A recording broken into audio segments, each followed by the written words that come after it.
बर्तमान आसी पहुंची कलिया घाटी जो कि गतकाली लैंड भूस्खलन होता है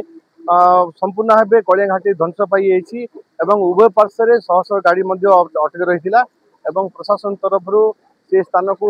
जावाई अनेक लोक मना कर बर्तमान आम देखा पाऊँ अनेक स्थान में भूस्खलन पत्थर बड़ बड़ पत्थर खसुची पुलिस प्रशासन से अंचल को बर्तमान लोक मान संपूर्ण भाव बारण कर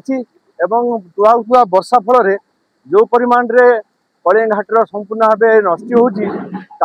गोटे मुंड बथार कारण किंतु बर्तमान जो परिमाण रे वर्षा होची से वर्षा को देखिया देखिया देखिया जदि आमे ताले आगु यहपरि भाव भूस्खलन हेबो एवं कलिया घाटी संपूर्ण भाव ध्वंस पाइबार आशंका रही तेणु देखा बाकी रहा जे केबे प्रशासन यही रास्ता को मरामती करछि कलिया घाटी को पुनर्बार कार्यक्षम करछि। भंजनगर पुरुषोत्तम महापात्र रिपोर्ट डोमाइन टीवी।